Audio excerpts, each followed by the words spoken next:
मैं आज हम फिर वेदामृत के लिए वेद के पूर्ण जल को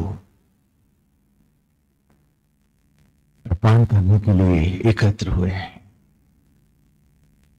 धीरे धीरे हमारे सामने ये स्पष्ट होता जा रहा है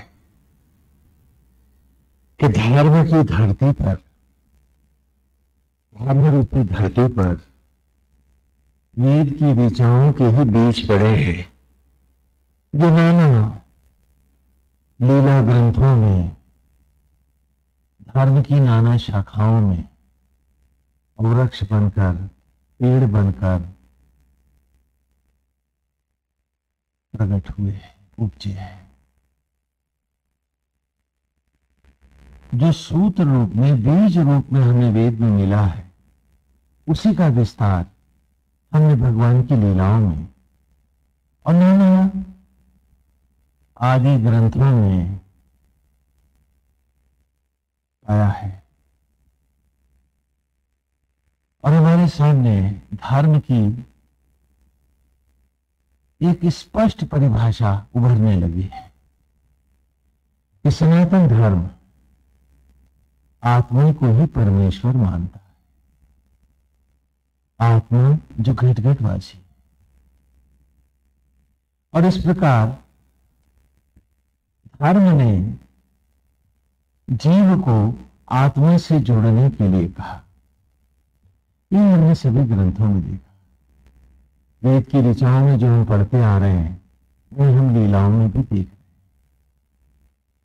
एक लंबे दास्ता के अंतरालों में हमने एक नया मार्ग जरूर बना लिया था, भक्ति मार्ग, और सोचते थे खाली माला फेरना, पूजा कर देना, व्रत त्योहार कर लेना मात्र भक्ति है,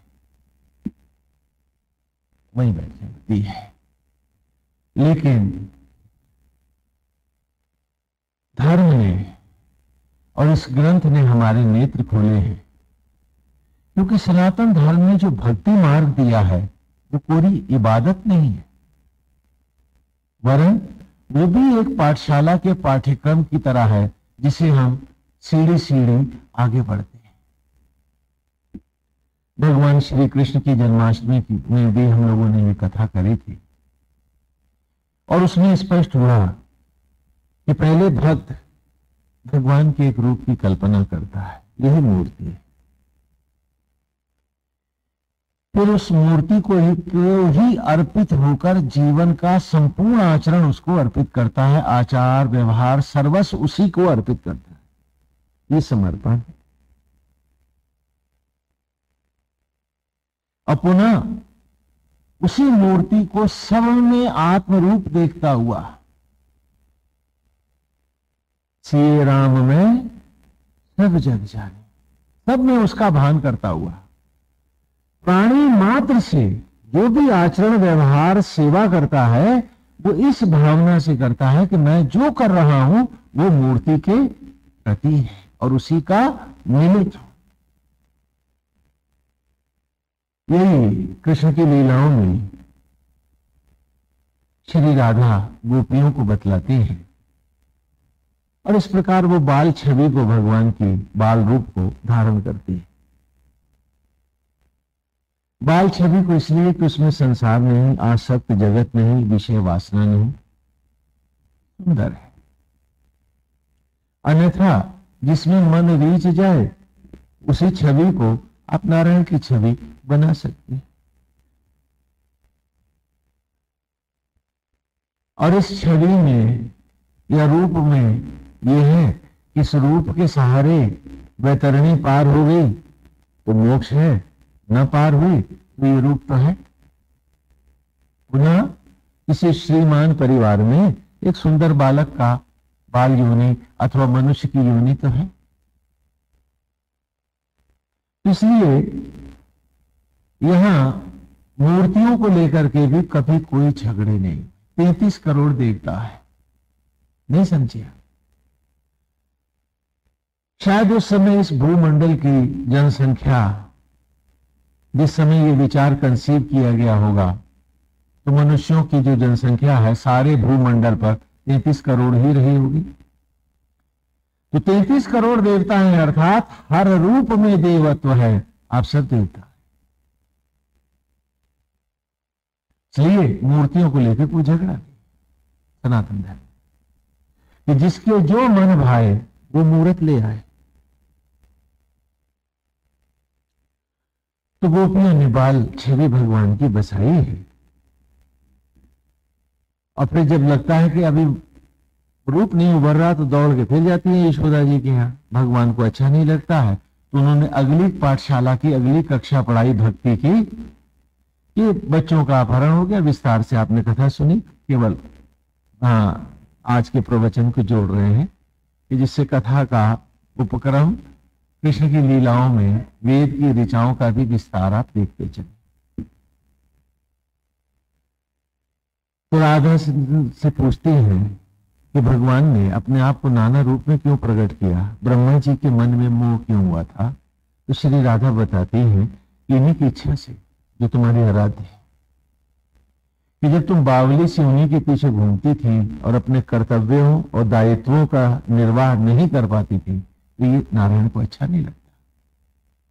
पहली अवस्था भक्ति की है जब उनके रूप में बसे, हर क्षण उन्हीं में बसा दें, उनकी मनोहारी छवि में। और दूसरा कि फिर उनको अपने में बसाकर उनकी मूर्ति में स्वयं बस के अपने कर्तव्यों और दायित्वों का उनके प्रति अर्पित होकर के कर्तव्य करें। तो ये भक्ति का अगला चरण है। अगर आपका लड़का पहली पास करके घर बैठ जाए तो क्या आप खुश होगे?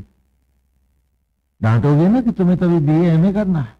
ऐसी भक्ति की भी अवस्थाएं हैं। भगवान ने अपनी लीला में स्वयं नारायण ने प्रकट होके हमें, द्वापर युग में भगवान स्वयं प्रकट होते हैं हमारे मन के संदेहों का निवारण करने। और इस प्रकार तीसरी अवस्था कब आई, जब भगवान को अक्रूर जी ले जा रहे हैं। तो गोपियों ने कहा, राधे आपने तो कहा था कृष्ण हमें कभी छोड़ के नहीं जाएंगे, तो कृष्ण क्यों जा रहे हैं मथुरा? तो कहा वो जा नहीं रहे, हमें भक्ति का अगला चरण पढ़ा रहे। बोले सो कैसे? कहा जब तक बाहर हम उनको देख रही थी, हम भी तो बावली से उनके पीछे भाग रही थी, न उनको अपने शरीर आंगन में बिठा पाती थी, न उनकी आरती पूजन कर पाती थी, हम भी तो पीछे भाग रही थी। तो हमारी और भगवान की दूरी तो बराबर बनी हुई थी। हमारी भक्ति बारंबार बढ़ रही थी। तो नारायण ने अगला चरण दिया है कि बाहर से भगवान लोप हो रहे हैं, जिससे हम उनको अपने मन में मूर्ति की तरह विराज सके, प्राण प्रतिष्ठित कर सके, क्या वो हमारे मन से कभी न जाए। तो भीतर बिठा। और चौथी अवस्था है जो कि वेद में हम पढ़ रहे हैं कि मेरा विवाह होना है मेरी ही अंतरात्मा से, जीव और आत्मा की ग्रंथि जुड़े तो विवाह। और इसका काफी विस्तार हम अतीत के ऋचाओं में कर चुके हैं। तो थोड़ा सा पिछली बार आप लोगों ने कहा था कि इस लीला को थोड़ा हम आपको विस्तार से सुनाएं, हम उसी को लेते हैं, जिससे ऋचाओं का जो रहस्य है वो आपको बिल्कुल सरल हो जाए। वासुदेव ने जब रुक्मिणी जी का उद्धार किया उनके पिता के कहने पर, और उनको द्वारिका ले आए, जरासंध आदि पराजित होकर भाग गए, युद्ध हुआ ही नहीं। और उसके बाद वासुदेव ने कहा कि विवाह तभी होगा जब राधा जी, वसुदेव, नंद बाबा, यशोदा जी और सब गोप गोपियां आएंगे, तभी तो विवाह होगा। क्योंकि जिन्होंने संवारा है मेरा बचपन, जिनका हर क्षण मेरी पूजा में पला है, वो नहीं होंगे, विवाह कैसे होगा? दूत भेजे गए। लेकिन नंद जी ने और यशोदा ने, श्री राधा और गोप गोपियों ने कहा कि हम नहीं आएंगे, मना कर दिया। उन्होंने कहा कि कृष्ण जब यहां से मथुरा जा रहे थे वासुदेव, तब उन्होंने कहा था कि वो शीघ्र लौट कर आएंगे, और अभी तक नहीं लौटे। तो जब गोविंद लौट कर आएंगे, स्वयं लिवाने आएंगे, हम तभी चलेंगे। दूत ने लौट करके नारायण को सूचित किया कि वहां तो कोई भी आने को राजी नहीं है। वे कहते हैं जब आप पधारेंगे स्वयं तभी हम आएंगे, नहीं तो हमारे बिना आप विवाह कर लो। विवाह की तिथियां टाल दी गई। वासुदेव स्वयं वृंदावन पधारे। एक बहुत लंबे अंतराल के बाद वासुदेव फिर लौटकर वृंदावन आए थे। 10 वर्ष की आयु का अंतिम चरण था, समाप्त था। 10 वर्ष पूरे हो रहे थे, ये पूरे हो चुके थे जब अक्रूर उनको लेके गए थे। और 11वें वर्ष के प्रथम दिन का उनका उदय मथुरा में हुआ था, वृंदावन में नहीं। और एक लंबे अंतराल के बाद, अब यदि हम पूरे इतिहास के घटनाक्रम को की गणना करें तो इस हिसाब से 52 से 54 वर्ष की आयु होती है नारायण की। फिर पधारे श्री कृष्ण वृंदावन में। एक बार फिर वृंदावन की होली, दिवाली और सारे उत्सव एक ही दिन में वृंदावन में उतर आए। चारों ओर हर्ष फैल गया कि कन्हैया फिर आए हैं। हर गोप और गोपी उमंग से भर उठा। श्री राधा ने, जैसा कि हमने आपको पहले बताया कि राधा जी कृष्ण से लगभग 18 वर्ष बड़ी थी। श्री राधा ने वासुदेव से कहा है कि गोविंद आज भी तो शरद पूर्णिमा है, आज की रात उत्सव होगा, हम फिर महारास करेंगे। और उन्होंने वही चांदी की बांसुरी जो गोविंद जाते समय राधा को दे गए थे, कि राधा जब लौट कर आऊंगा तभी बजाऊंगा। और इस बीच में उन्होंने कभी बांसुरी बजाई नहीं और न कभी उनके पास फिर बांसुरी रही। ये जो लीलाओं में आप देख रहे हैं या भक्त लोग जैसे गाते हैं वो भूले, उनकी अपनी भावना है। कहा हरि अनंत, हरि कथा अनंत। आध्यात्मिक कारणों से कथाओं को रूप दिया भी जाता है। मैं विशुद्ध इतिहास की भी बात कर रहा हूं। गोविंद हरि हरि नारायण। तो बांसुरी निकाल करके श्री राधे ले आई हैं। फिर वो पूर्णिमा की रात, शरद पूर्णिमा की ठंडक है, भीनी भीनी सी चांद की चारों ओर रोशनी छाई है।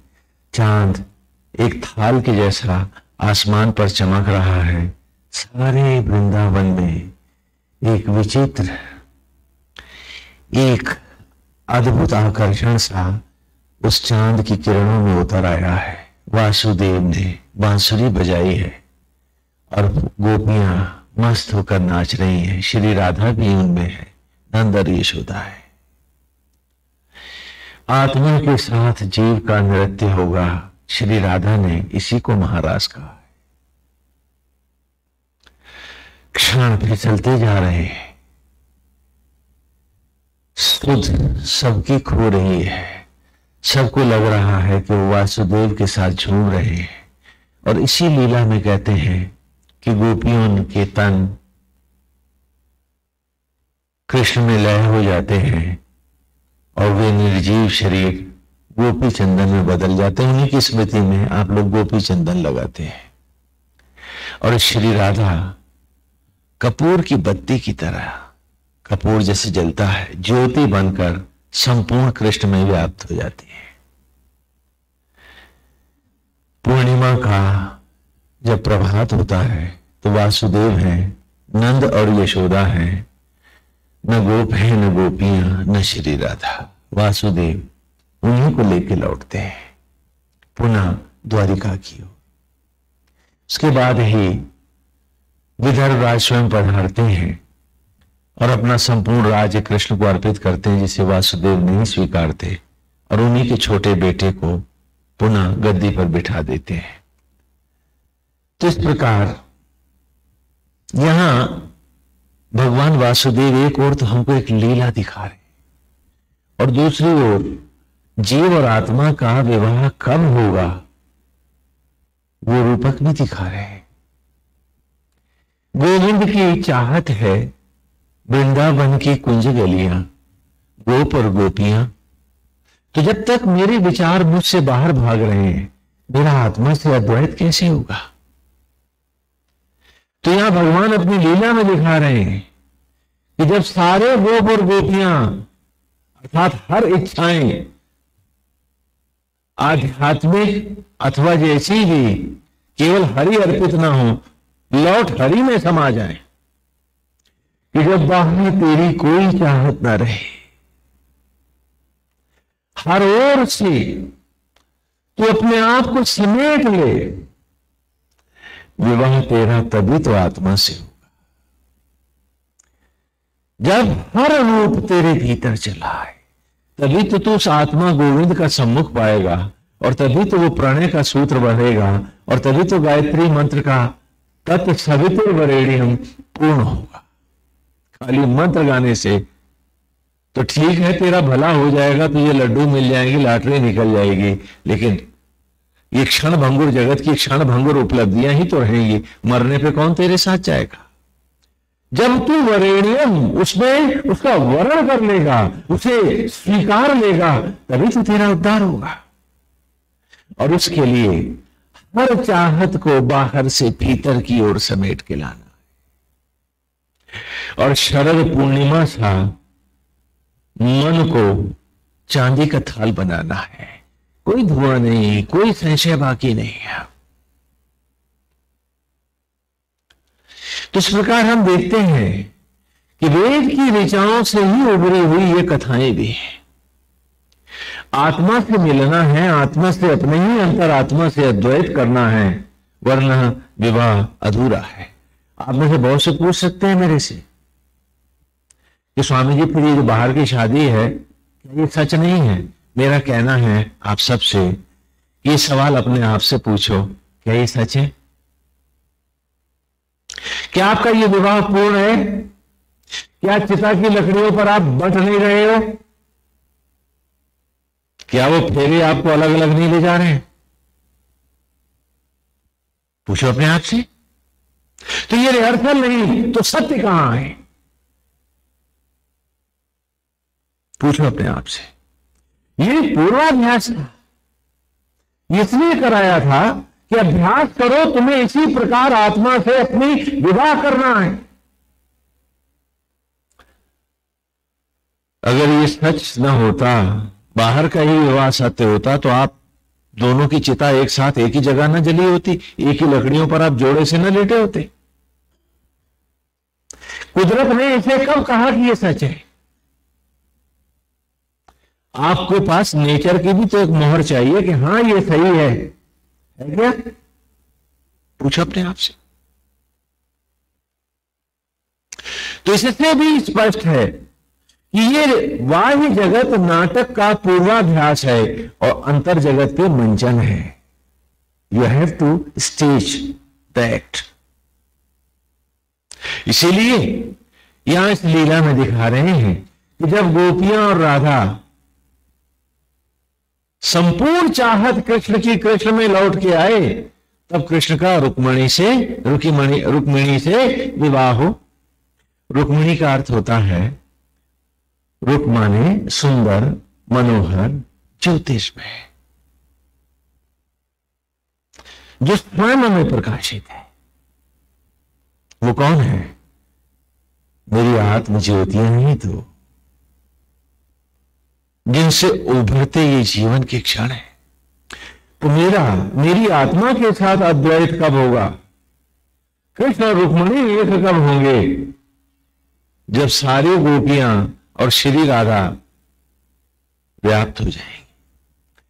इसीलिए उसी की परिपाटी में आज भी आप गोपी चंदन देखते हैं ना, मथुरा वृंदावन में से खरीद के भी लाते हैं, मंदिर में भी मिलता लगाते हैं। और कपूर जलाते हैं। क्यों? कि जैसे एक कपूर की तरह राधा ज्योति बनी, न धुआं उठा न धूल गिरी, संपूर्ण कृष्ण में व्याप्त हो गई। हे गोविंद, मेरी आरती की सौगंध है, संकल्प है कि ऐसे ही मेरा आपसे मिलन हो, कुछ शेष ना हो, कोई चाहत लौटती हुई ना हो, सब उसी में मिल जाए, सब उसी में समा जाए। ये भक्ति की अगली अवस्था है। इस तरह चरण चरण, पहली क्लास, दूसरी क्लास, तीसरी क्लास, चौथी क्लासेज हैं यहां।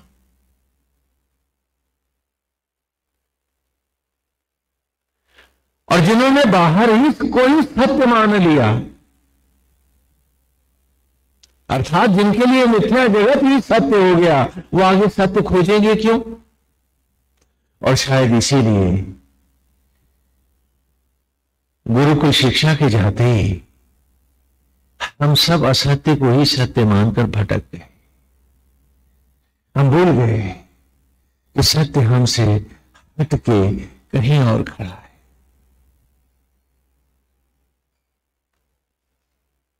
वो हमारे भीतर है, और यदि हम जुड़ सकते हैं अपनी अंतरात्मा से तो वही मोक्ष है। और यदि आज हम उनसे जुड़ ना पाएंगे तो ये सारे जीवन की पराजय होगी, योनि व्यर्थ हो जाएगी। सिर्फ भगवान की, कृष्ण की लीलाओं कथाओं में, जिन्हें आज आप खाली मनोरंजन के लिए या एक सोटू से भक्ति के लिए धारण करते हैं ना, ये आचरण है, व्यवहार है, और वेद की ऋचाओं की ही धरती से उभरते हुए बीजों से पुष्पित और पल्लवित होता ये वृक्ष है। हमें इसे अपने जीवन में यथा धारण करना है। भगवान की लीलाओं में भी ये दिखलाया गया है। और उसके बाद जब हम अंतर में अपने स्थित होंगे तो भक्ति के अगले चरण आएंगे। लेकिन आए हम थोड़ा वेद की इन ऋचाओं की ओर चलें। एक प्रश्न और भी हमसे आप लोगों के मन में उभरता है, आप लोग बात करते हैं, थोड़ा उसका भी पहले हम निराकरण कर लें कि हम रूप क्यों लें,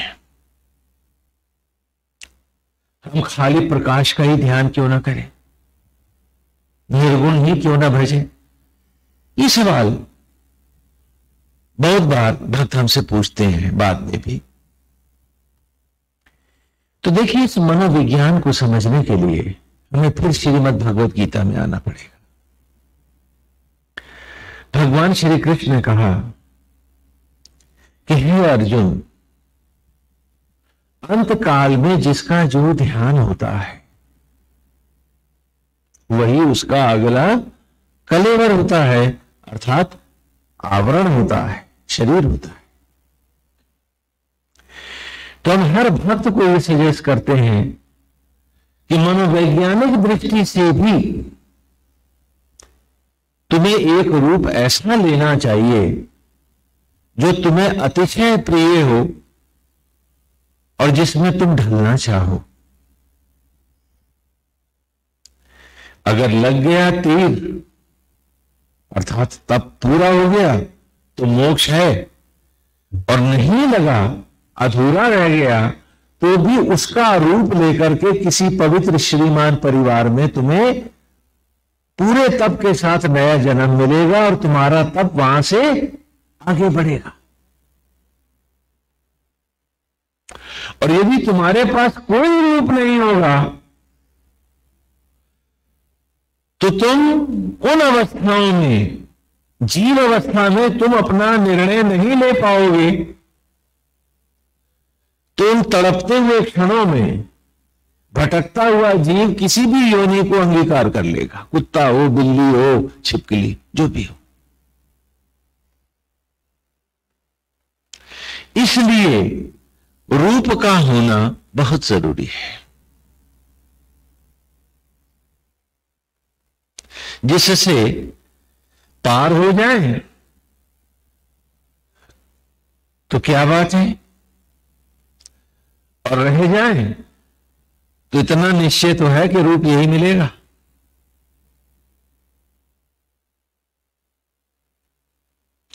और यदि कोई रूप नहीं होगा तो आसक्तियां मन चाहे रूप लेंगी, और उन तड़पते क्षणों में, क्योंकि रूप की एकाग्रता तुम्हारे पास नहीं है, रूप ही सजेशन बनेगा और तुमको यथा ले जाएगा। भटकाव में भी रूप सबसे बड़ा सहायक है। और अगर रूप नहीं होगा तो जैसा कि आपको बताया है कि देह से बाहर निकलते ही जीव सबसे पहले स्पेस में आता है, और उसके बाद दिशाहीनता के कारण वो स्तंभित होता है और फिर उसकी अतृप्तियां उसे लौटा लाती है। अब माया में आते ही उसके ऊपर यह शरीर का आवरण न होने के कारण वो असंतुलित होता है, संतप्त होता है, और तुरंत कोई और रूप भर लेता है जो भी उसे तत्क्षण मिल जाए। लेकिन यदि आपके पास एक स्थिर रूप है, एकाग्रता है, तो जानिए कि यही रूप आपका अगला रूप हो जाएगा, इसमें कोई संदेह नहीं है। इसलिए भी रूप देते हैं। और दूसरा जो सबसे बड़ा कारण जो वेद का है, जो वेद ने कहा है रूप लेने के लिए, क्यों कहा है? उसे कहा कि परमेश्वर ने भी तो बिना रूप के तुम्हें नहीं बनाया। तो जब रूप के बिना ईश्वर चाहता तो तुम हवा में पैदा होते हो, तुम्हारा कोई रूप ना होता। तो जब ना प्रकृति और पुरुष ने तुम्हें रूप दिया है, तो कबूतर से का पढ़ोगे या कबूतर से पा पढ़ोगे? क्या पढ़ोगे? का ही तो पढ़ोगे। तो फिर इसे ईश्वर की इच्छा समझो। और जो अध्यापक इस प्रकृति की पाठशाला में तुम्हें सामने पढ़ा रहा है, का से कबूतर, खा से खरबूजा, तो उसको यथा धारण करते हुए निस्संदेह होकर अपने आप के लिए अपना के लिए एक सुंदर से सुंदरतम रूप खोजो, उसे परमेश्वर बनाओ अपने मन का, और उसी में ढल जाओ तुम सब। इसलिए 33 करोड़ देवता है। वो एक है, वही अनेक है। बोलो, समझ में आ रहा है? तो इसीलिए संपूर्ण वेद की ऋचाओं में भी, यहां तक कि वेद ने ही हमें मंदिर और मूर्त दी, या आगे भी अगले सूक्त में ही, छठे सूक्त में ही हम आपको पढ़ाएंगे कि मूर्ति दी हमने, मंदिर दिया हमने। कैसे? वैसे उन ऋचाओं का आप पहले भी कई बार श्रवण कर चुके हैं। तो इस प्रकार चाहे वो भक्ति ग्रंथ है, भगवान की लीला का ग्रंथ है, अथवा वेद की ऋचा है, वेद की ऋचा बीज बनकर गिरती है और पेड़ खड़ा हो जाता है। और नारायण क्या कह रहे हैं कि ब्रह्मों में परम ब्रह्म, रुद्रों में शंकर, वैष्णवों में महाविष्णु, धनुर्धारियों में राम, छंदों में गायत्री, प्रणवों में ओंकार, और संपूर्ण भूत प्राणियों के हृदय में वास करने वाला आत्मा, हे अर्जुन, मैं हूं। और आज यही हमारी आज की ऋचा है। आज हम पहले इसी ऋचा को ले रहे हैं। आज की ऋचा पहले लेंगे। आज की ऋचा है वेद की। त्वां स्तोमा अविव्रधन् त्वां ओक्था शतक्रतो त्वां वर्धन्तु नो वीरा। जिन्होंने ब्लैक बोर्ड से नोट किया है ध्यान करें। त्वां स्तोमा अविव्रधन्। तो आप लोग भी अर्थ कर लेते हैं, करने में काफी समर्थ हो चुके हैं। मुझे ऐसा आभास है जो गंभीरता से इन ऋचाओं को ले रहे हैं, तो आप वेद की ऋचाएं कोई कठिन नहीं रही आपके लिए, मैं ऐसा मानता हूं। त्वाम, त्वाम माने तुम हो, स्तोमा यज्ञ, स्तोम यज्ञ, त्वाम स्तोमा तुम ही यज्ञ हो। कौन कह रहा है? ऋषि कह रहा है, जीव कह रहा है। किसको? अपनी ही आत्मा। कि त्वाम स्तोमा अविव्रधन्, कि आप ही तो यज्ञ हैं। अभी कहते हैं उत्पत्ति को, जब भी प्रकृति पुनः संतति की योग्य होती है, पुनः धारण करने की योग्य होती है। अभी का अर्थ होता है कि जब जैसे देवियां बीज रजस्वला होती हैं, मासिक धर्म को प्राप्त होती हैं, उसे संस्कृत में अभी कहते हैं।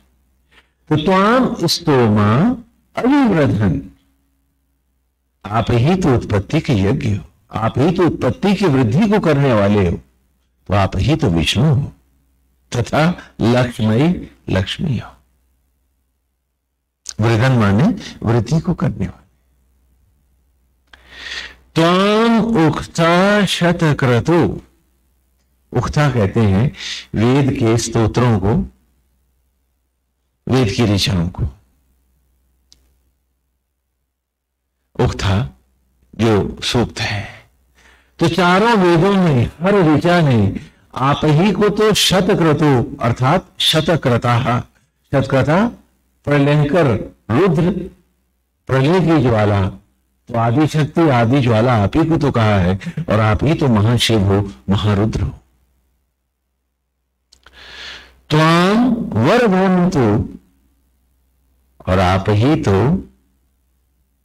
वर्धन्तु ज्ञान की वृद्धि को करने वाले अर्थात ब्रह्मा हो। त्वाम वर्धन्तु नो गिरा, नो ना माने हमारी, गिरा माने वाणी की देवी सरस्वती।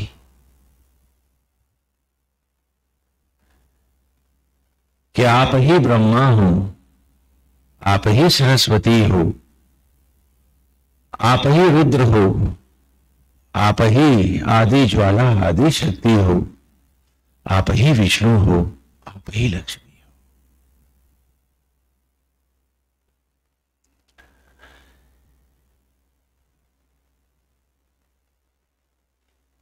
हे अर्जुन, ब्रह्मों में मैं परम ब्रह्म, रुद्रों में शंकर, वैष्णवों में महाविष्णु, धनुर्धारियों में राम, छंदों में गायत्री, और संपूर्ण भूत प्राणियों के हृदय में वास करने वाला आत्मा, हे अर्जुन मैं हूं। तो मुझ आत्मा को ही संपूर्ण क्षेत्रों का क्षेत्रज्ञ जान। मैं ही इस धरती का बीज हूं, मेरे द्वारा ही सचराचर उत्पन्न होता है, और मैं ही संपूर्ण भूत प्राणियों के हृदय में आत्मा होकर वास करता। ये ऋचा जब प्रकट हुई है तो गीता के अध्याय बन गई है। नारायण लीलाओं के द्वारा आपको वेद ही पढ़ाने आते हैं, जिसे जब जीव सीधे नहीं पढ़ता तो भगवान लीला अवतार धारण करते हैं कि लीला कथाओं में इस वेद के अमृत को धारण करो। कि कितने भाग्यवान हो तुम, कितना बड़ा सौभाग्य है तुम्हारा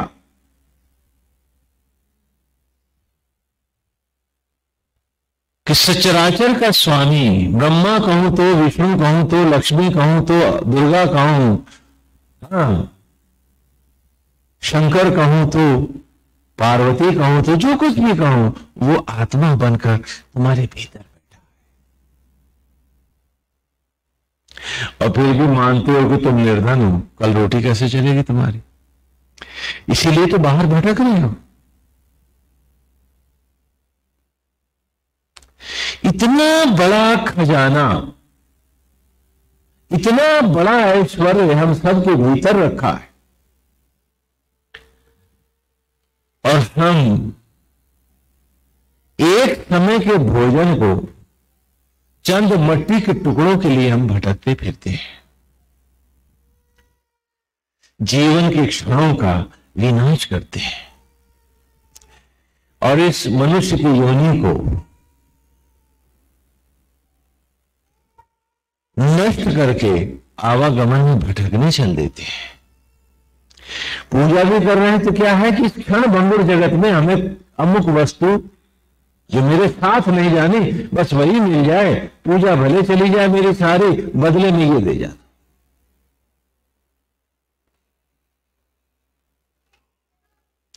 कितनी विचित्र बात है। क्या ये हम सबका भोला ज्ञान नहीं है? स्वयं को न जानने के कारण ही तो हम इतने भटकते हैं। क्योंकि अज्ञानी जब अपने को विद्वान मान लेता है तो कहते हैं अधिक भटकता है और ज्यादा भटकता है। शायद इसीलिए पशु आज भी जानता है कि वो पेट भरता है तो भटकता नहीं है पेट के लिए, जैसे मिल जाता है निर्वाह कर लेता है। मनुष्य के अलावा इस सचराचर में कोई जीव नहीं भटक रहा। क्यों? क्योंकि वो ज्ञानी नहीं है, आपकी तरह विद्वान नहीं है शायद, इसीलिए भटक नहीं रहा है। या यूं कहूं कि आज विद्वता हमारे लिए अभिशाप बन बैठी है कि जिसका सही प्रयोग करना था उसी का हम दुरुपयोग कर रहे हैं। जैसे किसी को चाकू दिया गया सब्जी काटने के लिए, अब वो कत्ल करने लगे तो इसमें चाकू का तो नहीं दोष है। तो इसी प्रकार हम विद्वता का दुरुपयोग कर रहे हैं तो दोष विद्वता का नहीं, दुरुपयोग का है। अपने आप को न समझकर सत्य को ही सत्य मानकर जीने का है। और आज भी हम उसी असत्य को ही सत्य मानते हैं। लगता है कि वेद जो कह रहा है सही है, लेकिन थोड़ी देर के बाद हमको लगता है नहीं, असत्य जगत ही सत्य जगत है। ये किस कदर हम कंफ्यूज हो चुके हैं, कितना भटक चुके हैं। अरे जिसने तन दिया, जो आज भी मिट्टी से अन्न बना रहा है, जो आज भी भोजन को रस में बदल रहा है, यदि तुम ईमानदारी से उस पर आश्रित होकर जीते, अपने कर्तव्यों का यथा निर्वाह करते, तब भी क्या वो तुम्हारा पेट न भरता? जो जीव मात्र का पेट भर रहा है। तो पेट इतना बड़ा हो गया कि सिर का पता ही खो गया कि आज सिर सिर्फ पेट के लिए जी रहा है। कैसी विचित्र बात है।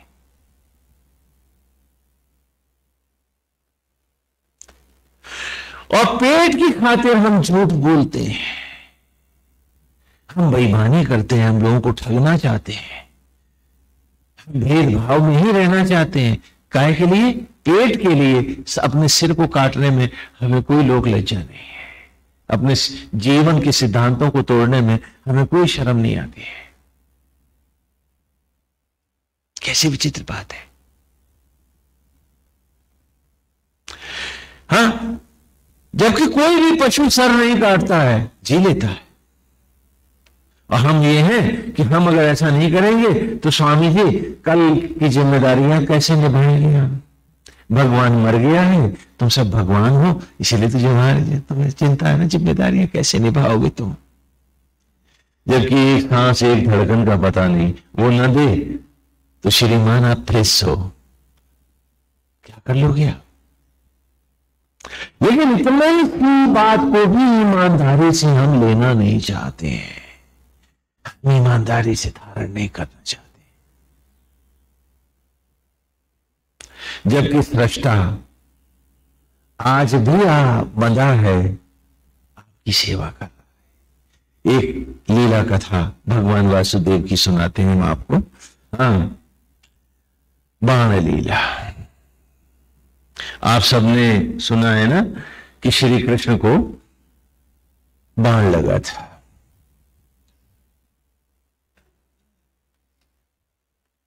बाण लीला सुनाते हैं आपको। गोविंद हरि हरि नारायण। भगवान सन्यास को प्राप्त हो चुके हैं। वे कभी सम्राट नहीं थे, क्योंकि कृष्ण ने कभी धरती को नहीं जीतना चाहा और उन्होंने कभी धरती के लिए युद्ध भी वासुदेव ने कभी नहीं किया था। बचपन में भी जब उन्होंने अस्त्र और शस्त्र धारण किए थे तो उन्होंने सभी ग्वाल बालों के साथ वासुदेव ने संकल्प लिया था कि हम अन्याय और अत्याचार को मिटाने के लिए ही शस्त्र धारण करें। निरीह अबलाओं को, निरीह बच्चों को, बूढ़ों को, जिन्हें असुर जबरदस्ती पकड़कर बेचते हैं और उनके जीवन को नरक बनाते हैं, हम उन असुरों का, उस असुरत्व का विनाश करेंगे। परंतु हम सत्ता के लिए कभी युद्ध नहीं करेंगे और हम ईश्वर की बनाई इस धरती को कभी प्रतिबंधित नहीं करेंगे।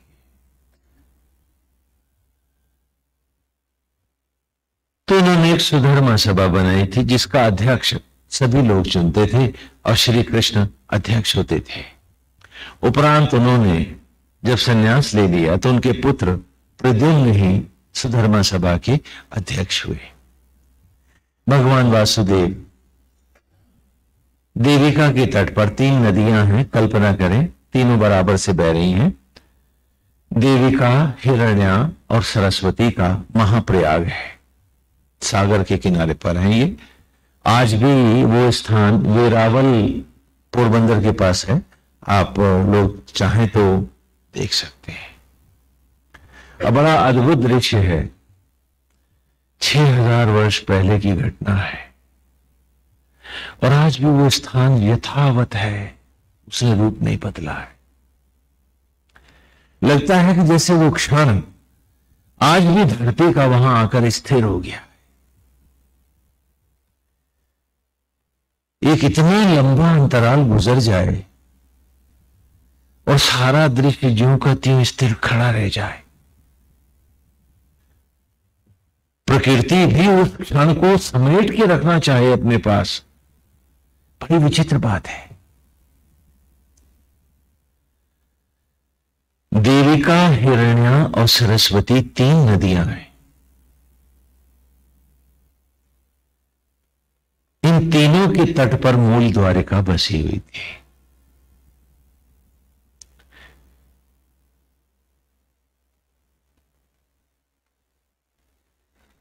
और आज भी वो नदियां यथावत है, जैसे उस युग में स्थिर और मौन थी और सरस्वती लुप्त थी, आज भी वैसी है। सरस्वती का खाली बेड है, नदी है आ रही है, आपको बालू का बेड दिखेगा, आज भी वैसा ही है जैसा आज से 6000 वर्ष पूर्व था। वहां क्या होता था कि नदी की बालू में जाकर के आप आज भी आप जाओ, तब से आज तक मतलब कोई उसमें परिवर्तन नहीं है। आप 1 फुट 1 फुट 1 फुट का गड्ढा खोदो, गहरा 1 फुट, और कृष्ण का उद्घोष करो तो बल बल करता हुआ पानी उस गड्ढे को भर देगा और आप लोटा लेके नहा लो, तभी ऐसे नहा लो। और थोड़ी देर के बाद आप लौट के आएंगे तो वहां कोई पानी नहीं, फिर वही बालू ही बालू है। और ये नहीं कि एक ही जगह, पूरी नदी में चाहे जाकर।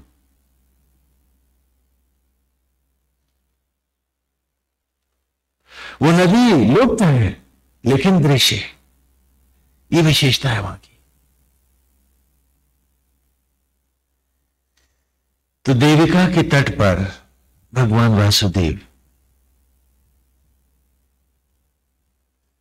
पीपल का पेड़ है, ऐसे उसकी शाखाएं कुछ थोड़ी सी नदी पर झुक के आती हुई है। गोविंद उसी के साथ पीठ लगाए सन्यासी वेश में भगवान समाधि में लेटे हुए हैं और उस स्थान पर आज भी पीपल का पेड़ है। बहुत नौजवान पेड़ है, कुछ ज्यादा बूढ़ा नहीं लगता है, और 6000 वर्ष पुराना तो कतई नहीं है। लेकिन आश्चर्य है कि वैसा ही उतना ही टेढ़ा है और शाखाएं वैसी ही झुकी हुई है, देविका के जलों के ऊपर से छाई हुई है। लगता है जैसे प्रकृति उस पेड़ के जाने के बाद एक पेड़ को और लेके आई है और लाती रही है और उसे वहीं पर उसी तरह से यथावत खड़ा की है, कुछ भी बदलने नहीं दिया है। नेचुरल है, वहां कोई बस्ती नहीं है, कुछ नहीं है। भगवान तो वन में तप कर ही रहे थे, सन्यासी थे वो, तो वो भी आज भी ज्यों का त्यों खड़ा है।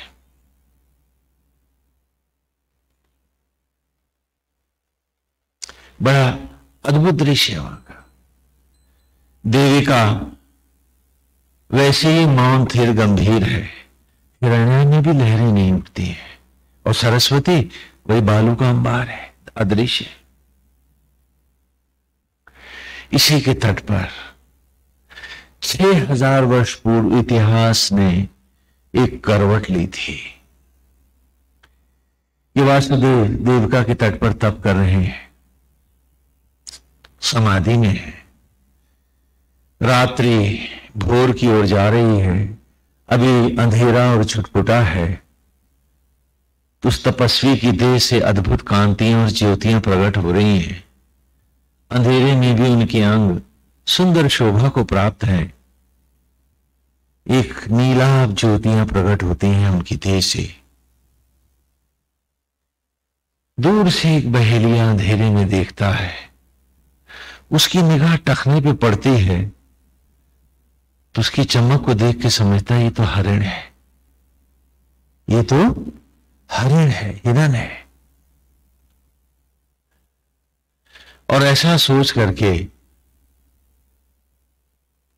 वो बाण को खींच करके आंख के निशाने पर मारता है। वो बाण उस तपस्वी के तलवे को बींध जाता है। बहेलिया बड़ा प्रसन्न है, उसका निशाना सही लगा है, और वो दौड़कर पास आता है तो स्तब्ध रह जाता है कि उसने तो समाधिस्थ एक सन्यासी को बाण मार दिया है, विशैला।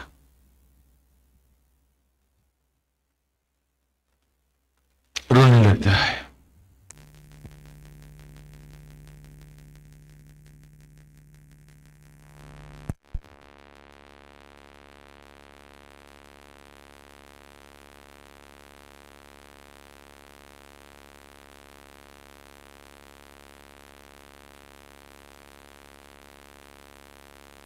समाधि में समाधिस्थ योगी को, तपस्वी को, सन्यासी को बाण मारा है, तो बहेलिया धनुष बाण वहीं पटक करके और शिला के समान उनके सामने गिर पड़ता है और रोने लगता है कि नारायण, ये मैं क्या कर बैठा। जिस तपस्वी को, योगी को के लिए मन में बुरे विचार लाना भी पाप है, जिसके प्रति गलत सोचना भी पाप है, आज मैं उसी को घायल कर बैठा।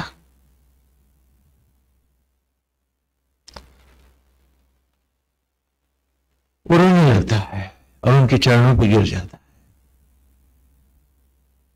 कि नारायण, मैं आप ही के श्री चरणों को घायल कर बैठा। मैं ऐसा हतभागी हूं और मुझसे इतना बड़ा पाप हो गया। प्रभु, मैंने हरिण के धोखे में आपको बाण मार दिया। तो सन्यासी हंस के कहता, पगले, पहली बार तो तुझे सत्य का दर्शन हुआ है और कहते हैं धोखे से ऐसा हुआ है। कहा, नहीं भगवान, मैं शपथ लेता हूं, मैं भला आपको आहत क्यों करूंगा। मेरे में साहस है आपके प्रति बाण उठाने का भी। ये सचमुच मैंने धोखे से मारा है। फिर तपस्वी ने कहा, आज पहली बार तुझे सत्य का दर्शन हुआ। तो कहने लगा, नहीं आप, मैं शपथ लेता हूं कि सब धोखे से हुआ। कहा, नहीं, यही सत्य है कि हर बार जो बाण तू मार रहा था, किसी जीव को भी आत्मा होके खा तो मैं ही रहा था।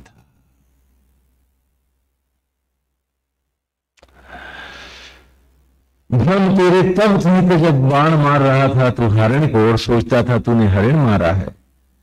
अरे वो हर बाण बींद तो विधाता को ही रहा था, जिसने बनाया था उसको।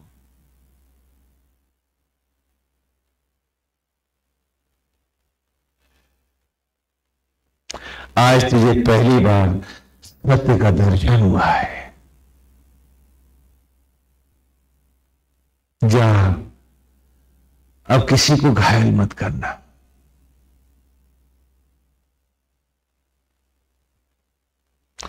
अब किसी को घायल मत करना।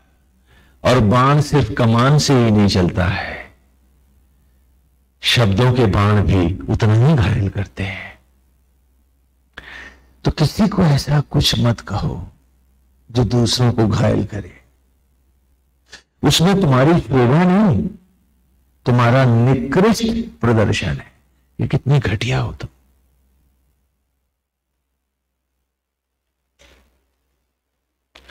क्योंकि वो भी बहेलिया मनोवृत्ति है जब हम शब्दों से दूसरों को आहत करना चाहते हैं। यहां लीला में बहेलिए को सामने रखकर नारायण हमको ये सत्य पढ़ा रहे हैं। कि जो ये इन क्षुद्र मनोवृत्तियों से लिपटे हुए हैं, उनकी पूजा का, पाठ का, धर्म का, कर्म का कोई मतलब नहीं है, कोई मतलब नहीं है।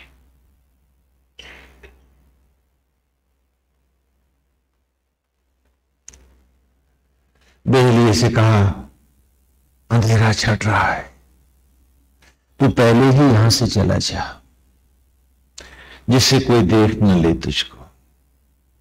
और उसे वासुदेव आदेश देकर के वहां से भगा देते हैं, चले जाओ, जिससे कोई देखे ना तुम, और कोई बदले की भावना से तेरे ऊपर कोई आघात न कर बैठे। बिलखता हुआ, रोता हुआ बहेलिया चला जाता है वहां से। और तब एक ज्योति पुंज उस देह से अलग हटता है और पार्थिव देविका की गोद में आकर गिर जाता है। इतिहास यही करवट लेता है। ये वही क्षण है। इसी को लीला कथा में भगवान वेदव्यास यूं दिखाते हैं। ये तो ऐतिहासिक घटनाक्रम है। अब इसका आध्यात्मिक लीला कथाओं में गुरुकुल में हम छात्रों को कैसे पढ़ाते थे, यूं है कि जब पार्थिव गिरा तब लीलाओं में देवियां, नदियां देवियों के रूप में प्रकट होती हैं। ये मंच का नाटक है अब गुरुकुल का, जहां हम वेद पढ़ाते थे बच्चों को लीलाओं के माध्यम से। कि देविका, हिरण्या और सरस्वती का तट है, वो पार्थिव गिरा है, ज्योति पुंज उससे अलग हट गया है, जल भी स्थिर है, पत्तियों में भी आवाज नहीं है, खड़खड़ाती नहीं है, ऊपर सूरज चमक रहा है। और तभी देविका एक नारी रूप, देवी का रूप धारण करके नदी प्रकट होती है और वो हिरण्या और सरस्वती को पुकारती है। पुकार कर कहती है, हिरण्या, सरस्वती, तुम शीघ्र प्रकट हो जाओ। आज इस धरती पर एक अति जघन्य अपराध हुआ है और उसकी तड़प को मैं सह नहीं पाती हूं। तुम दोनों शीघ्र आओ। और वो दोनों देवियां भी प्रकट होती हैं। और तब वो कहती है, पूछती है कि क्या हुआ हिरण्य, तुम आज इतनी संतप्त क्यों हो?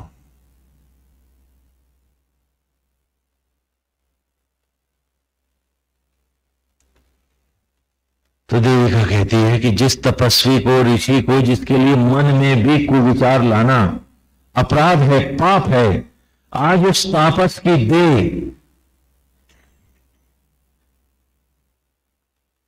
मेरी गोद में पड़ी है, उसका वध हुआ है। मैं इतने बड़े पाप को अपनी देह पर धारण नहीं कर पा रही हूं। पूछा, कौन है वे? कहा, वे स्वयं संन्यास को प्राप्त हुए वासुदेव हैं।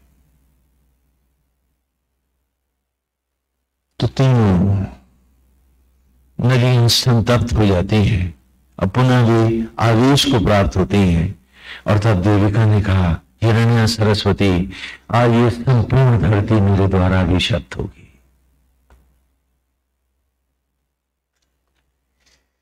कि जिस स्थान पर तपस्वी और ऋषि आहत होंगे, अपमानित होंगे, कुंठित होंगे, वो धरती मेरे द्वारा अभिशप्त रहेगी। देविका ने कहा, मैं देह तो दूंगी, देवत्व न होगा। देह तो दूंगी, शरीर तो दूंगी, देवत्व न होगा, उसमें शौर्य नहीं होगा उसमें। और कितनी बड़ी जनसंख्या का देश 1200 साल गुलाम रहा, झेलता ही रहा। फिर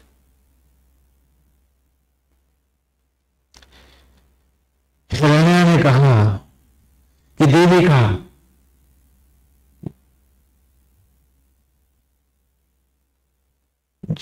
आ ये धरती हमसे भी अभिशप्त होगी।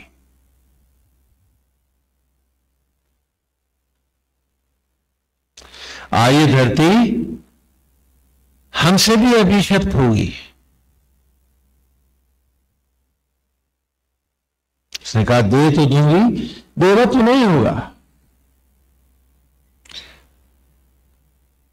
हिरण्य ने कहा आ ये धरा मुझसे भी अभिशप्त होगी कि जहां तपस्वी आहत होंगे तब तो दूंगी, तपस्वी तो दूंगी, मतलब तपस्वी तो दूंगी, लेकिन तप नहीं होगा। हा? और आज आप देख ही रहे हो क्या हो रहा है कि तपस्वी तो दूंगी, तप नहीं होगा। दिशा ही नहीं होगी तो तपेंगे कैसे? वो तो भौतिक जीवन को जो सत्य मान लेगा तो मट्टी पाने का ही तो उसका तप होगा। तो तपस्वी तो दूंगी, तप नहीं होगा, तप नहीं होगा। सरस्वती ने कहा कि देविका हिरण्य, ये धरा मेरे द्वारा भी अभिशप्त होगी। मैं भी आज इसे शापित करूंगी, इस स्थान को। क्या? ग्रंथ तो दूंगी, ज्ञान नहीं होगा। ग्रंथ तो दूंगी, ज्ञान नहीं होगा। दुनिया में सबसे ज्यादा बड़े पोथे आपके पास हैं, और कैसे कहूं कि सबसे नीचे भी आप ही हैं।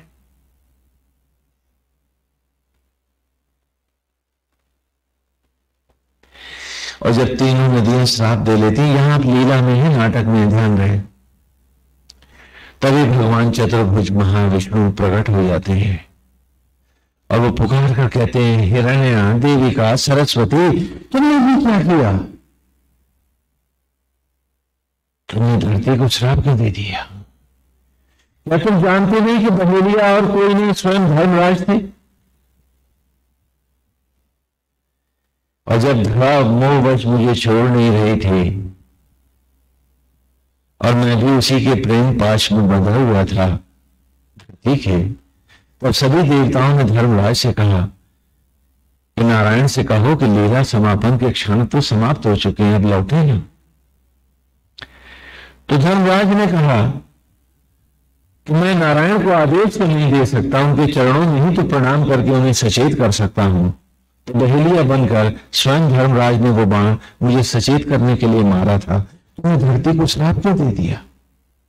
लीलाएं बड़ी मधुर होती थी, लेकिन ज्ञान की होती थी। आजकल की तरह नहीं कि खाली ढोलक फाड़ दिए, हाँ, बाजे पीठ डाले और चले गए, बस हो गया। ऐसा नहीं होता था।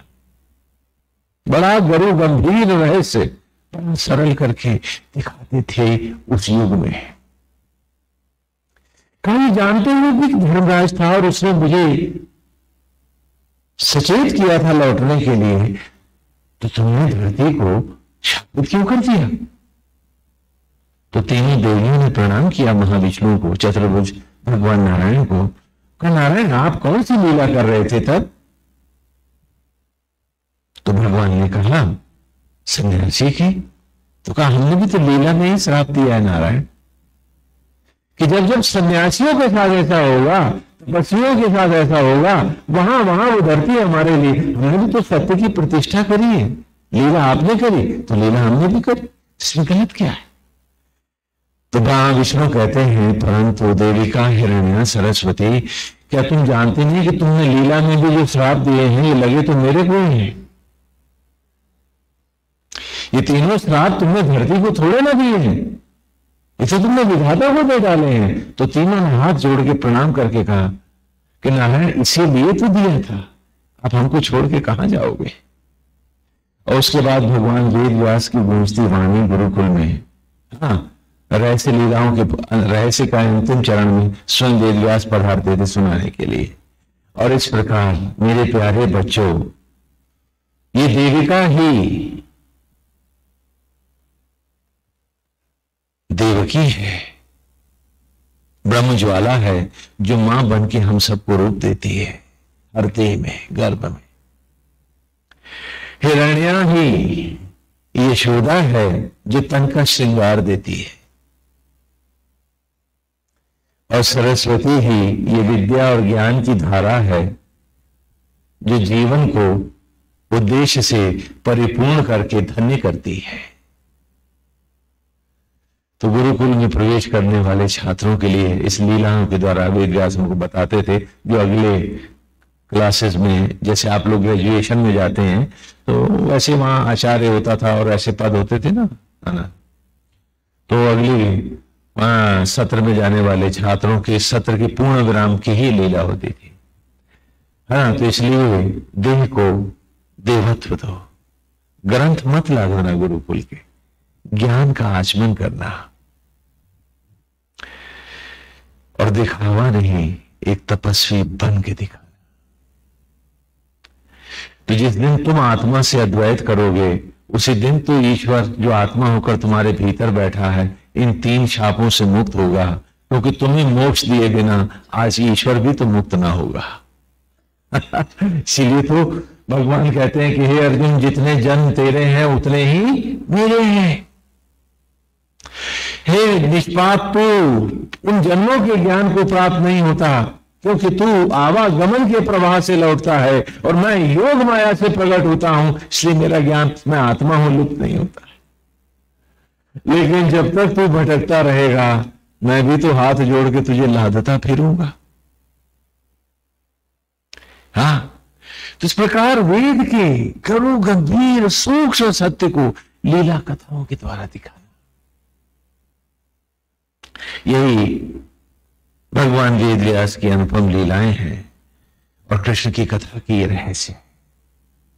चाहे आप श्रीमद् भगवद गीता पढ़ो अथवा वेद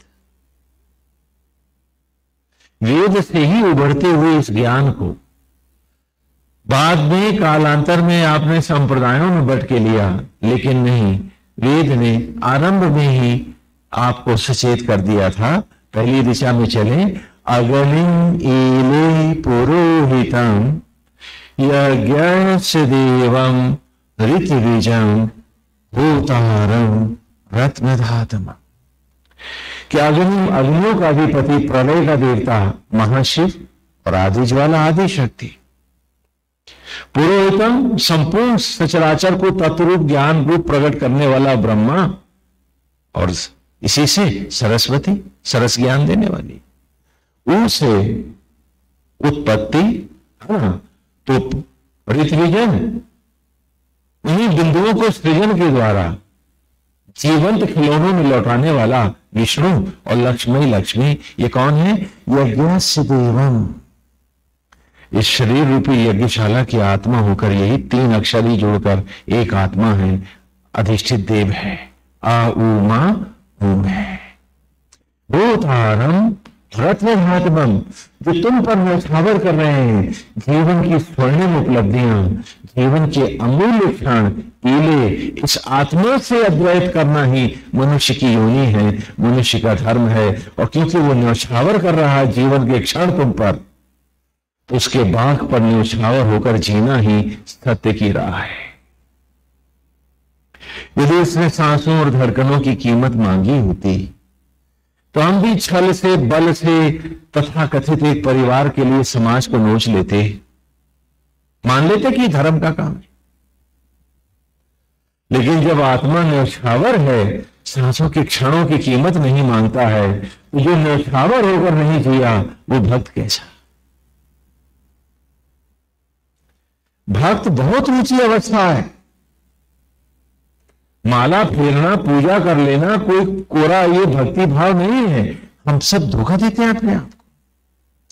भक्त वो है जो अपने प्रभु पर न्यौछावर होकर जिए, उसको अर्पित हो जाए कि नारायण सब में आप हैं, तो फिर आप ही आप हैं। सर्वस्व आपका है, क्योंकि शरीर यदि मैंने स्वयं बनाया होता तो ये मेरा होता। गोविंद ये भी आपका है, मैं तो इसमें निमित्त हूं, जैसे मंदिर में पुजारी वैसे मैं हूं। तो भगवान की लीलाओं में भी, लीला कथाओं में भी, कि जब तक बाहर से भीतर नहीं आते हैं, इसी को हमने महाभारत में दिखाया। देखो वहां भी वही भक्ति मार्ग, 5 तत्व से बना ये शरीर पांडु, इसी को लीला के द्वारा 5 पांडव हमें नाटक दिखा रहे हैं। तो सबसे पहले पांडव जुआ हारेंगे कौरवों के हाथ, क्योंकि यदि वो जुआ नहीं हारेंगे तो उनके तप का मार्ग भी तो नहीं खुलेगा। तो जिसने भौतिकताओं में हारना नहीं सीखा वो अध्यात्म में जीतेगा कैसे? कहानी तुम्हारी है, महाभारत में भी थोड़ा संक्षेप में बता रहे हैं क्योंकि हमें अपनी ऋचाओं में लौटना है, कि जब तक पांडव हारेंगे नहीं जुआ, उनका 11 वर्ष का वानप्रस्थ और 1 वर्ष का अज्ञातवास कैसे होगा? और जब तक इतना लंबा अज्ञातवास और वानप्रस्थ नहीं होगा, वो कौरवों से क्या लड़ेंगे? लड़ पाएंगे? उनके पास है ही क्या? क्योंकि जितनी उपलब्धियां मिली हैं उन्हें इस 11 वर्ष के वानप्रस्थ में ही तो मिली। भगवान शिव को साक्षात करके उनसे पशुपतास्त्र अर्जुन ने लिया, उन्हीं दिनों अर्जुन देवलोक में भी गया। सारी उपलब्धियां, बाण आदि जो भी पाए, सारे के सारे 5 पांडवों ने जो भी शक्तियां अर्जित करी वो इस वानप्रस्थ में ही तो।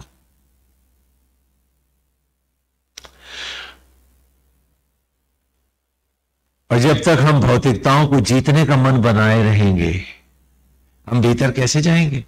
हम तो बाहर ही भटकते रहेंगे।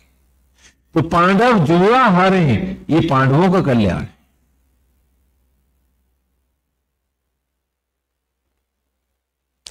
क्योंकि भौतिकताओं में हमेशा सफलता की कामना करने वाला व्यक्ति कभी भी ईमानदारी से आत्मा की ओर झुक नहीं सकता। यही महाभारत में दिखलाया है। जो राम की कथा में अश्वमेध यज्ञ दिखलाया है, वो युधिष्ठिर भी करते हैं अंत में। क्योंकि जो सदा भौतिकताओं को जीतने में लगा है, वो अपने भीतर तो महापराजित खड़ा है। फुर्सत कहां है उसे? बड़ा सूक्ष्म है, ये समझने की बात है। बड़े भाग्यवान हैं जो इस तत्व को समझ पाते हैं, और उनसे भी ज्यादा भाग्यवान हैं जो इन्हें पीकर आचरण में उतार लेते हैं और सहानुभूति के पात्र है वे जो समझ ही नहीं पाते। ये कह सकते हैं कि उन पर नारायण की कृपा नहीं है। कहा ना, सोई जाने यही देव जनाई। प्रभु कृपा करें तभी तो हम जान भी पाते हैं इस तत्व।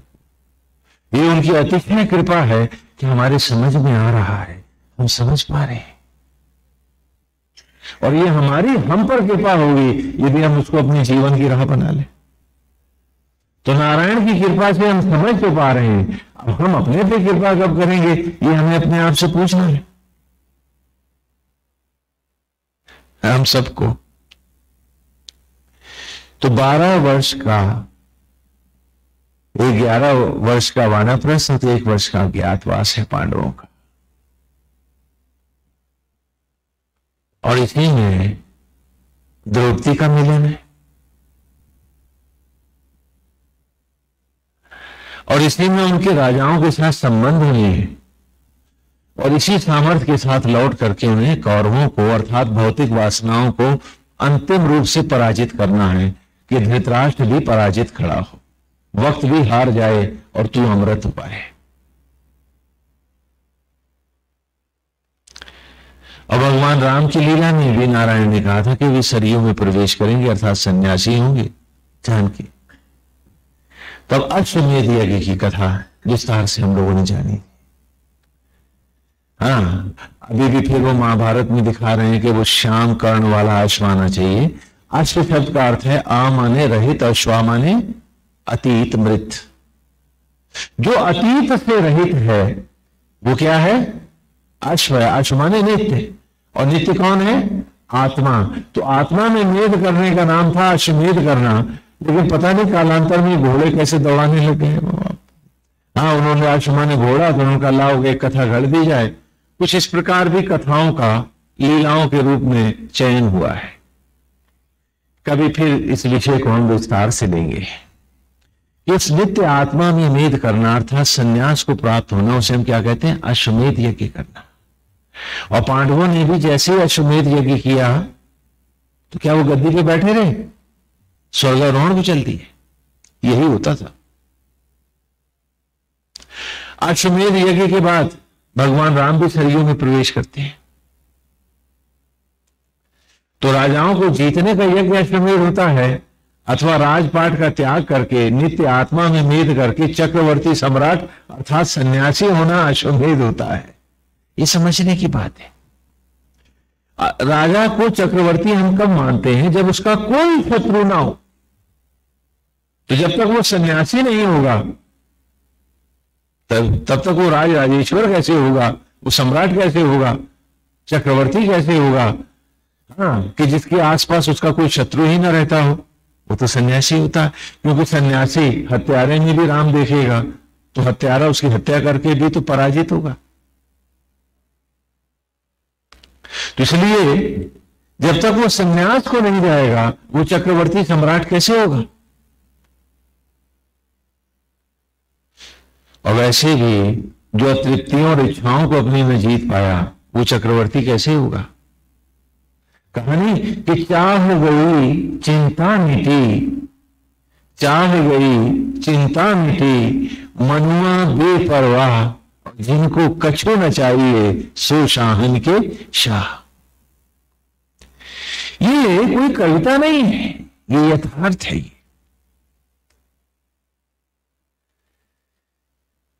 क्योंकि सत्ता और राज का सुख वही भोगता है जो चक्रवर्ती सम्राट होता है, क्योंकि उसका हर क्षण निश्चिंत है, आत्मस्थ है। वो जो भौतिकताओं के पीछे भाग रहे हैं वो कुछ नहीं पाते हैं। तो सारी लीला कथाओं में, सारे पात्रों में, फिर 18 दिन के जो सन्यास के यज्ञ हैं, यही 18 दिन का महाभारत है जो एक युद्ध के रूप में लड़ा गया है। लेकिन हर गृहस्थ हो, वानप्रस्थ को प्राप्त हो गया, वानप्रस्थी हो अथवा ब्रह्मचर्य से सन्यास को जाता व्यक्ति हो, सभी को 18 दिन का सन्यास का एक महाभारत लड़ना होता था उस जमाने में। तो वस्तुतः आप ही के जीवन को, और ये 18 दिन जो 18 अध्याय हैं श्रीमद् भगवद गीता के, ये यजुर्वेद का 40वां अंतिम अध्याय है। यदि वैसे आप संक्षेप में लें तो 18 अध्याय 18 ऋचाओं में सीमित है, जिसका नाम ईशावास्य उपनिषद है, जिसे आप में से भी बहुत से लोग इसके भाष्य भी मिलते हैं, पढ़ना चाहिए। बड़ा अमृत ग्रंथ है। वस्तुतः ये उपनिषद नहीं है, ये 40वां अध्याय है, अंतिम अध्याय है यजुर्वेद का। तो इन 18 ऋचाओं में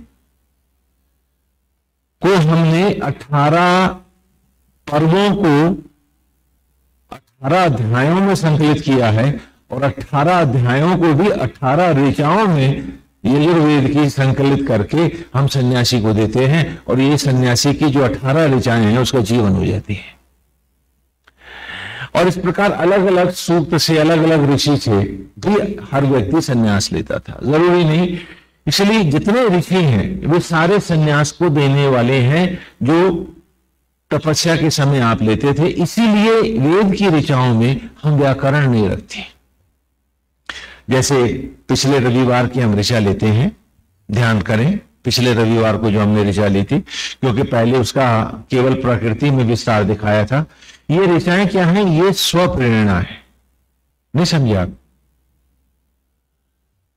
स्वप्रेरणा का अर्थ होता है अपने से बात करना। मैं मुझको पुकारूं, इसको हम क्या कहेंगे? Talking to himself. ये वेद की ऋचाएं हैं। तो पिछली ऋचा जो हमने ली पिछले रविवार को है आ त्वा विशन त्वा शवा सोमास इंद्र गिर्वाणा शांति संतु प्रचेत से। तो अब यहां इसको हम ऑटो सजेशन में ले रहे हैं इसी ऋचा को, क्योंकि सूत्रात्मक भाषा इसीलिए रखते हैं कि जिसे आप अपने जीवन में धारण कर सके। आत्वा, मैं अपने से कह रहा हूं, अरे आना तो आप सब अपने को कह रहे हैं।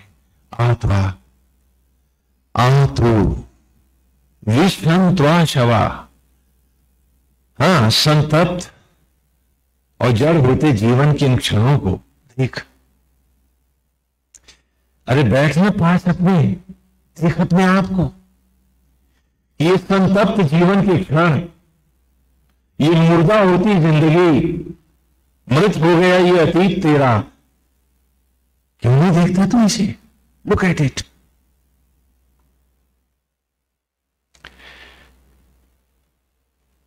देख, बैठ अपने पास। हर क्षण संतप्त है तेरा।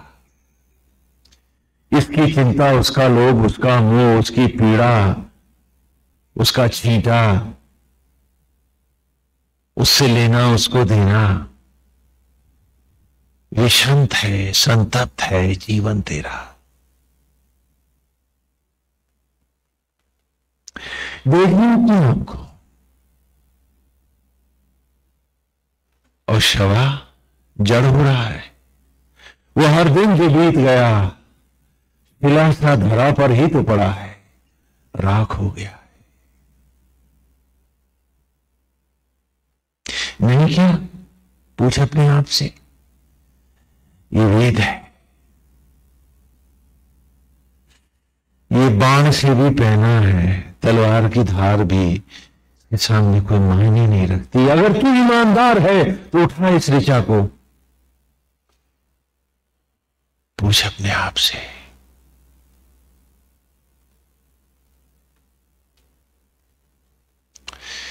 कि विश्रांत संतप्त खड़ा है हर क्षण तेरा, जिसे प्रभु ने स्वयं आत्मा होकर अमृत के रूप में जो क्षण दिया था, उसे संतप्त होकर जिया तूने। कितना पुण्य किया है तूने? पूछ अपने आप से कि प्रभु के दिए इस अमृत को भी तो सराहता रहा है, और अपनी ईमानदारी के गीत गाता रहा है। कितना ईमानदार था तू अपने साथ? पूछ अपने आप से।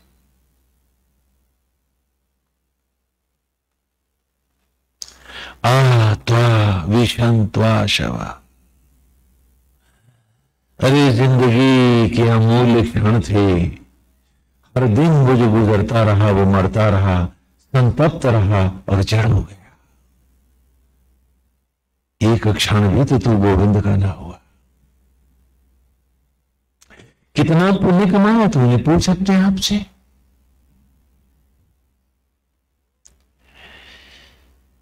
सोमास इंद्र गिरोणा, उस अमृत को देने वाले ने ही तो हर क्षण दिया था तुझे।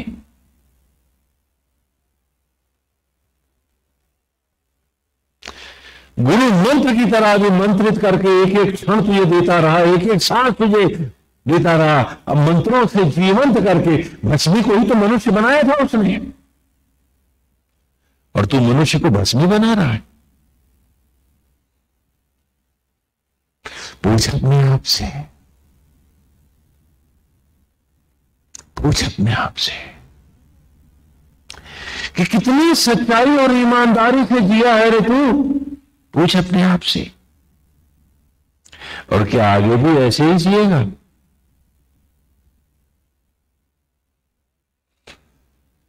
एक ईमानदार सवाल पूरी ईमानदारी से अपने से पूछ ले। ये ऋचा तेरी है, तुझे हर बार हर सांस में गुनगुनाना है इसे, जिससे फिर तू भटक ना पाए। यही तेरा ब्रह्मदंड है, तभी तो तू ब्रह्मदंडी अर्थात आत्मदंडी होगा। लकड़ियों के दंड उठाने से तेरे सन्यासी तेरा भी कल्याण नहीं होने वाला। काश दंडों में उद्धार नहीं है, ऋचाओं के दंड ही उद्धार देते हैं। क्या त्वा विष्णु त्वा शवा इंद्र सोमास गिरवण। गिरवण कहते हैं देवगुरु बृहस्पति को, और देवगुरु बृहस्पति का दूसरा नाम चक्षस है। चक्षु की व्युत्पत्ति भी चक्षस से है, अर्थात जो अंतर का नेत्र है उसे हम चक्षु कहते हैं। जिसे दीक्षा गुरु खोलता है उसी को हम गीरवाण और चक्षस कहते हैं। ये बृहस्पति के नाम है, क्योंकि वो देवताओं के गुरु हैं। हाँ, तो वो सभी गुरुओं के गुरु माने जाते हैं, वे ही गुरु हैं। तो कहा इंद्र सोमास गिरवणा, इंद्र ब्रह्म ज्वालाओं में अमर ज्योतियों को उत्पन्न करके, प्रकट करके, वो मंत्रित अभिमंत्रित करके तुझे देता रहा सांसें, धड़कने, जीवन के अमूल्य क्षण, और वो तू करता रहा विशांत और शव। अरे चलना जो बची है क्षण जिंदगी के, उसे बटोर डाले।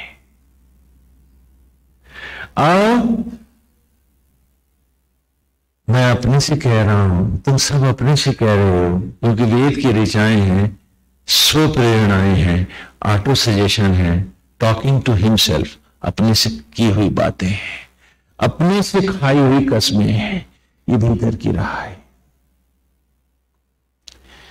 क्या इन संतप्त और नष्ट होते क्षणों को बचाएं, इन्हीं ब्रह्म ज्वालाओं को फिर से एक क्षण क्यों न लौटाएं, अर्थात आत्मस्थ होकर क्यों न जिए। संते संतु प्रचेत से, कि मंगल शांति से जुड़कर हर सांस हर क्षण जिए, और इन अमर रश्मियों से जुड़कर अमृत की ओर जाए। चलने दे, किसी ने गाली दी है भुला दे, कोई ले गया है तो उससे भूल जा। नारायण था, नारायण ले गया। सब में एक प्रभु का भाव लाना, और उसी का होकर के क्षण उसने दिए हैं, अब तो उसी में जीने हैं, उसकी मंगल शांति में ही जीऊंगा। ये संकल्प लिया आज तो ये ऋचा तेरे जीवन की ऋचा हो जाए, जीवन धन्य हो जाए। त्वा विषम त्वा शवा, असंपत्त होते हुए इन क्षणों को, मृत होते हुए इन क्षणों को रोक लें। अब थोड़े से रह गए हैं, यही बचा लें आप, और लौटा के उसको दें जिसने अमृत बना के दिया है, उसी के चरणों में रख दें इन क्षणों को, कि प्रभु आपका अमृत है, आप इन क्षणों को भी अपने आप ही लो और हमें भी अंगीकार करो। आपसे हट के हम जीना नहीं चाहते, आपसे हट के हम कोई गति नहीं चाहते। नारायण ब्रह्म ज्वालाओं में ही आपने यज्ञ करके इन्हीं ब्रह्म ज्वालाओं के गर्भ से हमें उत्पन्न किया है। ये जगदम्बा है, यही आदि कुमारी हैं, यही सरस्वती हैं, ये लक्ष्मी हैं। तो गोविंद इन्हीं के गर्भ से उभरते इन क्षणों को जो आप अमृत के रूप में हमें दे रहे हो, नारायण हम इन क्षणों के साथ ही स्वयं को इसी में, इन्हीं मंगल शांति को देने वाली इन आत्म ज्वालाओं को समर्पित करते हैं। नारायण हम मनसा वाचा कर्मणा रोम रोम सब कुछ आपको अर्पित करते हुए मात्र आपके निमित्त होकर जीने का संकल्प करते हैं। सिर्फ आप ही के होके जिएंगे।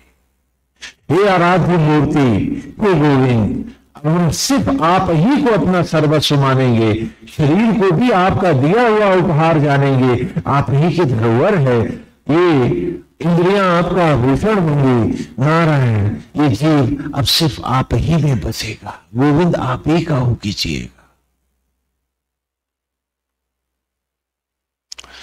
और इस प्रकार ये ऋचा हमारे जीवन की राह बनेगी। तो वेद की ऋचाओं में व्याकरण हटाने का उद्देश्य हमारा यही है। गुरुकुल में हम इसमें ग्रामर नहीं रखते। क्यों नहीं रखते? सूत्रात्मक भाषा देते हैं कि जिससे जिस क्षण जीव खड़ा है, जिस भाव में खड़ा है, उस भाव में इस ऋचा को लेकर अपने जीवन को ऐसे ही धो डाले जैसे सहस्त्रधार गंगा में कोई पवित्र हो गया है नहाकर। इसी ऋचा को तीसरे अर्थों में लेंगे कि मेरे संतप्त जीवन को जड़त्व और संतप्त जीवन को तुम आकर अमृत करने वाले हे गोविंद, आहत्वा विशंत्वा शवा, व्याकरण नहीं है इसमें, इसीलिए नहीं है। जब प्रभु को पुकारूं तो भी ये ऋचा है, अपने को सचेत करूं तो भी ये ऋचा है, और सचराचर को पढ़ना चाहूं तो भी यही ऋचा है। यही वेद की ऋचाओं का विलक्षण भाव है। उस युग में सूत्रों के रूप में इस अमृत ज्ञान को हम बालकों तक लाते थे और उनके जीवन को इन ऋचाओं से भर देते थे। फिर वो धरती पर सिर्फ भक्त बन के नहीं, साक्षात नारायण बन के ही जीते थे। क्योंकि बेटा कैसा, जिसने बाप का रूप न लिया। और जब वो पिता है तुम्हारा, तो तुम्हें भी तो उनके अच्छे पुत्र बन के दिखाना है। तो पुनः इस ऋचा को लेता हूं, आहत्वा विशंत्वा शवा, संतप्त और मृत क्षणों को जीवंत करने वाले हे नारायण तुम आओ। तो मास इंद्र गिरवाणा, इन ब्रह्म ज्वालाओं में मुझको अब सर्वस्वता से उसी प्रकार अर्पित करो जैसे पहले उत्पन्न किया है, वैसे ही आज पुनः मुझे इसमें ग्रहण करो। और शंते संतु प्रचेत से मंगल शांति को देने वाले उस अमृत की ओर हे गोविंद अब मुझे भी तो ले चलो, अपने में संभालो, मेरा आपका वरण हो जाए। तत्सवितुर वरेण्यम, हाँ हे गोविंद हम और आप एक हो जाएं, गायत्री मंत्र सार्थक हो जाए। केवल मंत्र को गाना, अभाव को ना होना, आचरण में ना उतरना, तो उसके लिए तुलसीदास की एक चौपाई ही काफी है। मानस पढ़ते हैं, उसमें आई है ना, दादोर धुनी चहु देसी सुहाई, अवेद पढ़े जनु पटु समुदाय। इसलिए खाली कोरे मंत्रों को मत रटो, इस सत्य को रोम रोम में बसाओ और फिर मंत्र गाओ, मंत्र अमृत कर देगा। बड़ी ताकत है इस मंत्र में, लेकिन जब मंत्र के होगे तभी तो। अच्छा, भोजन को गाने से क्या पेट भरता है तुम्हारा?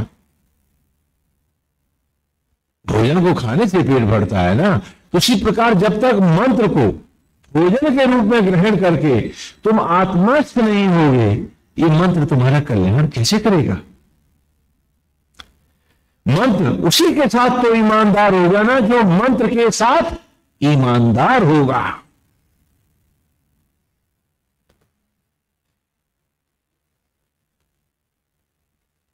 यही कारण है कि मंत्रों के चक्कर में, सिद्धियों के बेहूदी कल्पनाओं में फंसकर हम में से बहुत से लोग अपने जीवन का सर्वनाश कर डालते हैं। वो पागलपन है।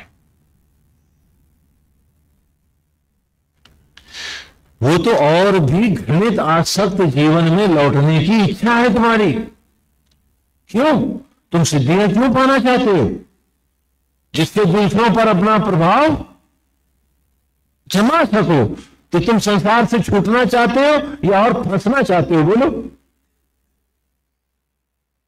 तो वो राह ही गलत है।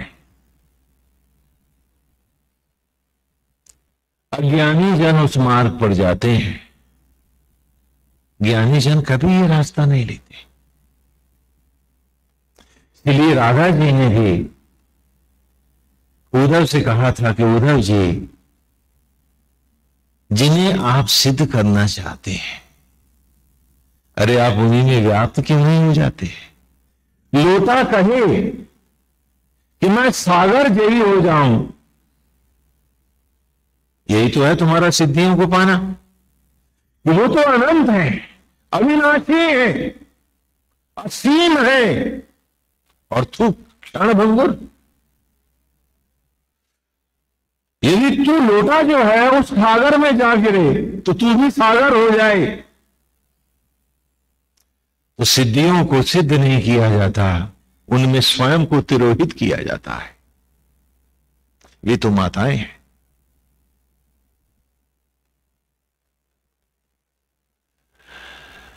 गोविंद हरि, वे तो अमृत है हमारे जीवन के। हे नारायण, हे गोविंद, प्रभु हम बड़े भोले हैं, हम बहुत अज्ञानी हैं नारायण।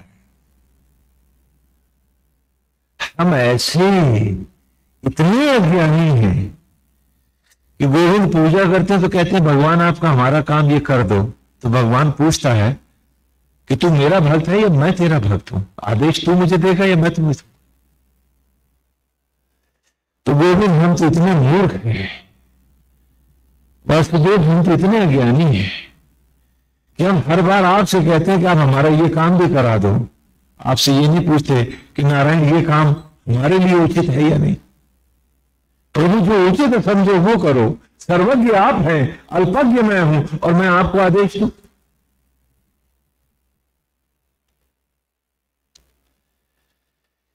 तो गोविंद आज हम संकल्प लेते हैं नारायण, हे वासुदेव, कि हमारी कोई भी अतृप्ति, चाहे वो हमारी साधना भी क्यों ना हो, वो गोपी भी क्यों ना हो, हमारे भीतर समाएगी। अब तो सारा संसार भीतर आएगा नारायण, क्योंकि हमारी राह तो आपसे जुड़ने की है, आपसे मिलने की है। बाहर भी आएंगे तो यही भाव लाएंगे कि गोविंद प्रभु आप ही तो हर रूप में है, आप ना होते ये सारे रूप कहां होते। तो नारायण आप है। बाहर भी प्रभु आप ही को सर्वज्ञ जानकर, सर्वत्र जानकर, हम अल्पज्ञ आप ही के चरणों को अर्पित होकर जिएंगे। हम कोई बड़प्पन कहीं नहीं जाएंगे, हम तो भक्त मात्र की धूल को माथे से लगाएंगे। ये सचराचर ही हमारी मां है, क्योंकि इसी के आंगन में, इसी की गोद में खेलते हैं हम। तो प्रभु धरती क्यों जीतेंगे? हम तो इस धरती के होंगे, इस बाग के होंगे, और इसको बनाने वाले जो हर यज्ञों की यज्ञ आप हैं, संपूर्ण क्षेत्रों के क्षेत्रज्ञ आप हैं गोविंद। हम आप ही के रूप को अर्पित होंगे, हम आप ही में समाएंगे नारायण, हम आप ही के हो जाएंगे। इसी भावना से पिछले ऋचा को हम तीनों धाराओं में जान चुके हैं। हम इसे जीवन की राह बना लें। सोमास इंद्र गिरना शांति शांति प्रचित नारायण तत्व नष्ट होते हैं क्षणों को, इसमें लिखते हुए हमारे ही सतीत्व को गोविंद आप बचा।